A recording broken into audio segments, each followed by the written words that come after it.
Hello everyone, welcome back. இன்னைக்கு இந்த வீடியோல நம்ம பார்க்க போறது recent development in stock exchange. Stock exchange னா என்ன, அதோட features, functions, benefits and limitations இதெல்லாமே முன்னாடி வந்திருந்த வீடியோஸ்ல பார்த்திருந்தோம்.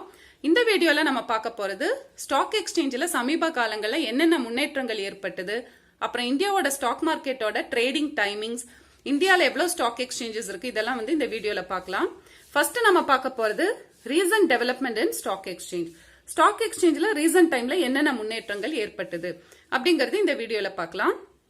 இப்ப பாத்தீங்கன்னா 1991ல நம்மளுடைய இந்தியன் கவர்மெண்ட் ஒரு நியூ எக்கனாமிக் பாலிசியா அனௌன்ஸ் பண்ணாங்க.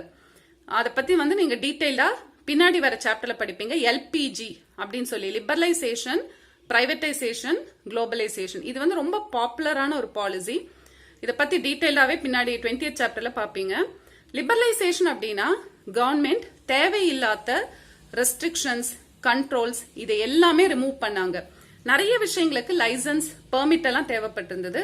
இனிமே அந்த மாதிரி லைசன்ஸ், பெர்மிட் எல்லாம் எதுவுமே வேண்டாம் அப்படின்னு சொல்லி அதை எல்லாமே ரிமூவ் பண்ணாங்க. ஸோ லிபரலைசேஷனால என்ன ஆயிடுச்சு அப்படின்னா நம்மளுடைய இந்தியன் எக்கானமில பெரிய மாற்றங்கள் ஏற்பட்டது. அதே மாதிரி இந்தியன் ஸ்டாக் மார்க்கெட்லயும் நிறைய மாற்றங்கள் ஏற்பட்டது. The structure of stock market in India has undergone a vast change due to the liberalization process by the government. So government வந்து liberalization அறிமுகப்படுத்தினதுனால ஸ்டாக் மார்க்கெட்டோட அமைப்பு, ஸ்ட்ரக்சர்னா அதோட அமைப்பு. So ஸ்டாக் மார்க்கெட்டோட அமைப்புல பெரிய changes, it has undergone a vast change, பெரிய அளவுல மாற்றங்கள் ஏற்பட்டது. A number of new structures have been added to the existing structure of the Indian stock exchange. ஏற்கனவே இருக்கிற அமைப்புல நிறைய புது ஆர்கனைசேஷன், புது இன்ஸ்டிடியூஷன்ஸ் எல்லாம் ஆட் பண்ணாங்க. இது வந்து ஒரு 2 மார்க் கொஸ்டின். இந்த 2 பாயிண்ட்ஸ் மட்டும் எழுதினா போதும். Next national stock market system. இது வந்து ஒரு 3 mark question. National stock market சிஸ்டத்தை யாரு ரெக்கமெண்ட் பண்ணாங்கன்னா, it was recommended by Manohar J Pherwani அப்படிங்கிறவரோட தலைமையில ஒரு கமிட்டி, பர்வானி கமிட்டி அப்படின்னு சொல்லி ஒரு கமிட்டி ஃபார்ம் பண்ணாங்க. அந்த கமிட்டி வந்து நேஷனல் நியூ ஸ்டாக் எக்ஸ்சேஞ்சஸ் ஆரம்பிக்கிறத பத்தி, நிறைய புது ஸ்டாக் எக்ஸ்சேஞ்சஸ் ஆரம்பிக்கிறத பத்தி ஸ்டடி பண்றதுக்காக அந்த கமிட்டியை வந்து ஃபார்ம் பண்ணாங்க. அந்த கமிட்டியோட ரெக்கமெண்டேஷன் படி தான் நேஷனல் ஸ்டாக் மார்க்கெட் சிஸ்டத்தை எஸ்டாப்ளிஷ் பண்ணாங்க.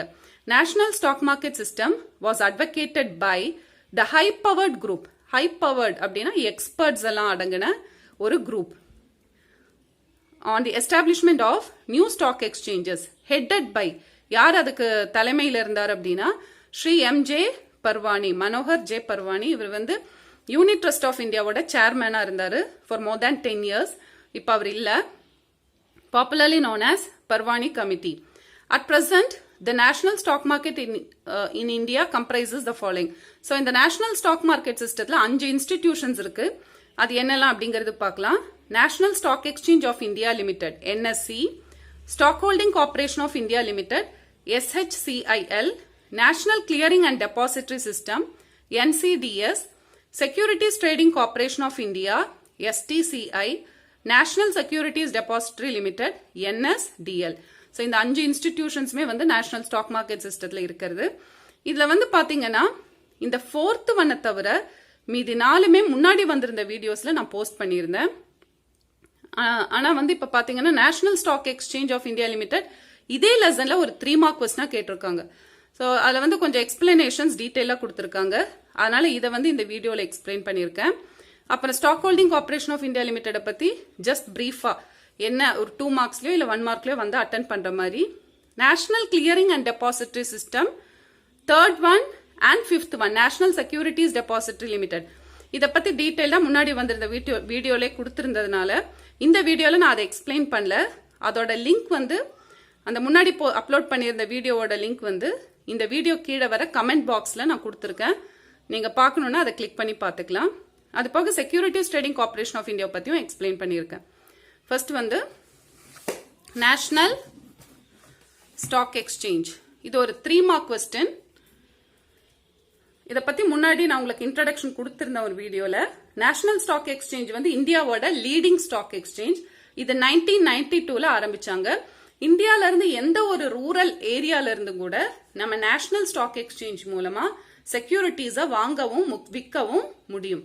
இந்தியால முதல்ல வந்து fully screen based based automated trading வந்து அறிமுகப்படுத்தினது national stock exchange.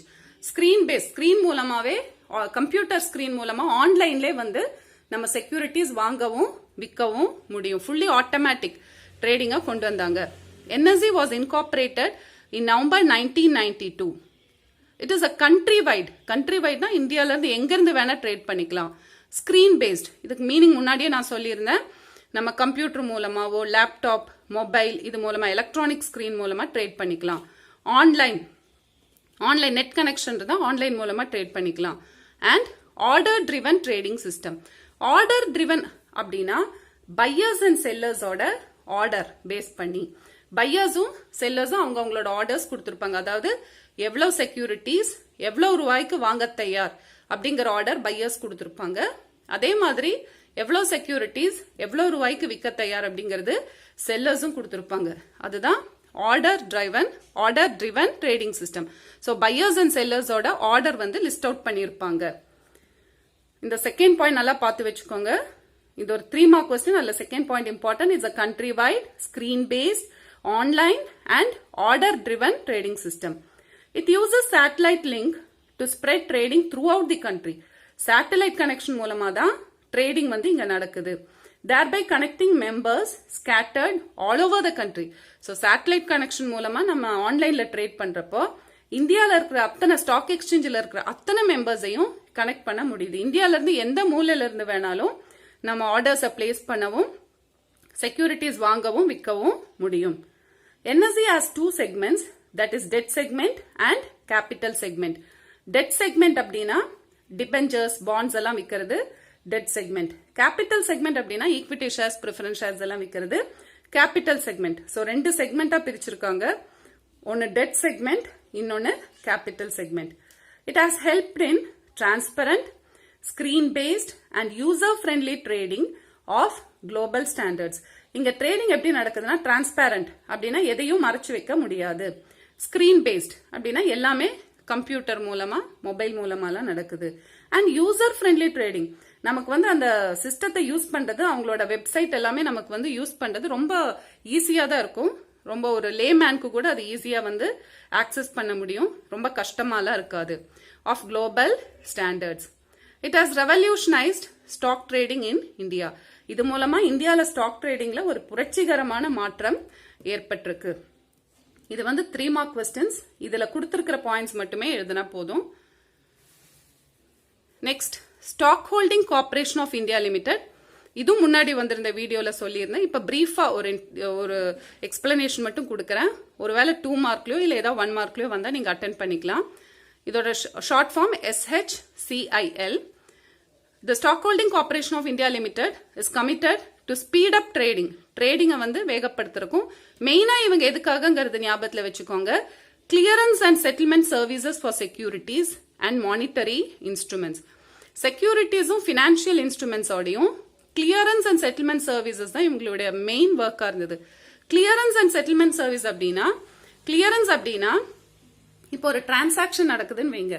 Pier and செல்லரோட அக்கவுண்ட்ல அந்த டிரான்சாக்ஷனை வந்து அப்டேட் பண்ணணும். ஒருத்தருடைய அக்கவுண்ட்ல இருந்து பணம் இன்னொரு அக்கௌண்ட்டுக்கு போகும்.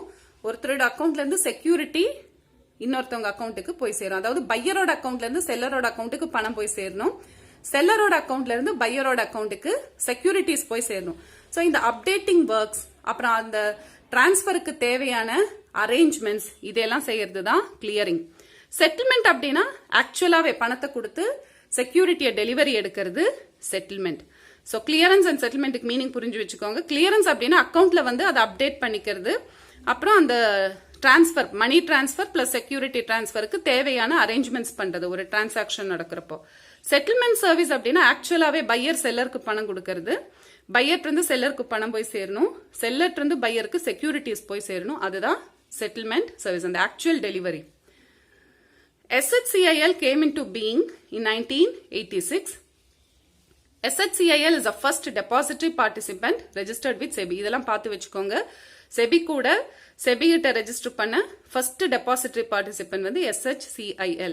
டெபாசிட்டரி பார்ட்டிசிபென்ட் அப்படின்னா இப்போ நான் சொல்லியிருந்தேன், நம்ம வந்து செக்யூரிட்டிஸ் வாங்கி விற்கணும்னா டிமேட் அக்கௌண்ட் ஓப்பன் பண்ணும். அந்த டிமேட் அக்கௌண்ட் யார் மூலமா ஓப்பன் பண்ணோம்னா டெபாசிட்டரி பார்ட்டிசிபென்ட் மூலமா தான் ஓப்பன் பண்ண முடியும். கம்பெனிக்கும் நமக்கும் கம்பெனிக்கும் இன்வெஸ்டர்ஸ்க்கும் நடுவுல வர இன்டர்மீடியரிஸ் தான் இந்த டெபாசிட்டரி பார்ட்டிசிபென்ட். இப்ப நம்ம செக்யூரிட்டிஸ் வாங்கவோ விற்கவோ செய்யணும்னா நேரடியா நம்ம வாங்கி விற்க முடியாது. டெபாசிட்டரி பார்ட்டிசிபென்ட்ஸ் மூலமா தான் நம்ம செக்யூரிட்டிஸ் வாங்கவும் விற்கவும் முடியும். Next one, securities trading corporation of India. இது வந்து reserve bank of India start பண்ணாங்க இந்த year May 1994. Reserve Bank of India set up Securities Trading Corporation of India Limited (STCI) in May 1994 under the provisions of the Indian Companies Act 1956. Indian Companies Act 1956 படி தான் இது ஆரம்பிச்சாங்க. RBI வந்து தனியா ஆரம்பிக்கல. 51% stock வந்து RBI வச்சிருக்காங்க. அது போக மீதி இருக்கிறது public sector banks and all India financial institutions. இதோட மெயின் ஆப்ஜெக்டிவ் எதுக்காக அப்படின்னா கவர்மெண்ட் செக்யூரிட்டிஸ்க்கும் கவர்மெண்ட் கம்பெனியோட பாண்ட்ஸுக்கும் வந்து ஒரு செகண்டரி மார்க்கெட் என்கரேஜ் பண்றதுக்கு தான் இது ஆரம்பிச்சாங்க. The main objective of establishing the corporation was to fosterனா encourage பண்றது, foster the development of an active secondary market. Secondary marketனா எல்லாருக்கும் தெரியும் நினைக்கிறேன், முன்னாடியே சொல்லியிருந்தேன். So எதுக்கு secondary market encourage பண்றதுக்காகனா for government securities and bonds issued by public sector undertakings. Public sector undertakings na government units தான் நம்ம என்ன சொல்றோம்னா public sector undertakings. So அவங்களுடைய bondsையும் செக்யூரிட்டிஸ்க்கும் ஒரு செகண்டரி மார்க்கெட்டை உருவாக்கணும் அப்படிங்கறதுக்காக தான் STCI வந்து ஆரம்பிச்சாங்க. Next, stock trading timings in India. இது ஒரு 2 mark question. Stock market in India வந்து பாத்தீங்கன்னா சாட்டர்டே அண்ட் சண்டே வந்து எல்லா வீக்கெண்ட்ஸுமே க்ளோஸ்ட். அது மாதிரி எல்லா நேஷனல் ஹாலிடேஸும் இவங்களுக்கு லீவு தான். It is also closed on the national holidays. The normal trading timing for equity market. Equity marketக்கு வந்து trading timing வந்து பாத்தீங்கன்னா 9:15 AM to 3:30 PM Monday to Friday. Saturday, Sunday leave. Trading timing for commodity MCX அப்படின்னா multi commodity exchange market is between 10 AM to 11:30 PM. புக்ல AM கொடுத்திருப்பாங்க, அது AM இல்ல PM, Monday to Friday. The normal trading time for agri commodity NCDEX அப்படின்னா National Commodity and Derivatives Exchange Market is between 10 AM to 5 PM Monday to Friday. அது போக இங்க வந்து இந்த டீ பிரேக்ஸ், லஞ்ச் பிரேக் இதெல்லாம் இங்க கிடையாது. இது வந்து ஒரு 2 மார்க் கொஸ்டின். இது போக உங்களோட புக்ல வந்து நிறைய ஸ்டாக் எக்ஸ்சேஞ்சஸ் லிஸ்ட் அவுட் பண்ணிருக்காங்க. இதை நீங்க 2 மார்க்குக்கு படிக்கணும். Any 4 stock exchanges. List out any 4 stock exchanges in India அப்படின்னு சொன்னாங்கன்னா இதுல any 4 stock exchanges page number 49ல any 4 stock exchanges உங்களுக்கு ஈஸியா இருக்கிறது படிங்க. இந்தியால வந்து பாத்தீங்கன்னா 24 stock exchanges இருக்கு. அதுல வந்து 21 regional stock exchanges, மீதி 3 வந்து நேஷனல் லெவல்ல இருக்கிற ஸ்டாக் எக்ஸ்சேஞ்சஸ். ஸோ இதெல்லாம் ஞாபகத்துல வைங்க. மொத்தம் 24 ஸ்டாக் எக்ஸ்சேஞ்சஸ் நம்ம கண்ட்ரியில இருக்கு. அதுல 21 வந்து regional stock exchanges. Regional stock exchanges அப்படின்னா நேஷனல் ஸ்டாக் எக்ஸ்சேஞ்சில் லிஸ்ட் பண்ண முடியாத அந்தந்த ரீஜன்ஸ்ல இருக்க கம்பெனிஸ் அங்க வந்து லிஸ்ட் பண்ணியிருப்பாங்க. ஸோ 21 ரீஜனல் ஸ்டாக் எக்ஸ்சேஞ்சஸ் இருக்கு. அது போக 3 நேஷனல் லெவல் ட்ரேடிங் பண்ற நேஷனல் ஸ்டாக் எக்ஸ்சேஞ்சஸ் இருக்கு. Over the counter exchange of India, national stock exchange of India, inter connected stock exchange of India limited. இது மூணுமே நேஷனல் வைட் ட்ரேடிங் நடக்கிற இடம். அது போக 21 ரீஜனல் ஸ்டாக் எக்ஸ்சேஞ்சஸ்.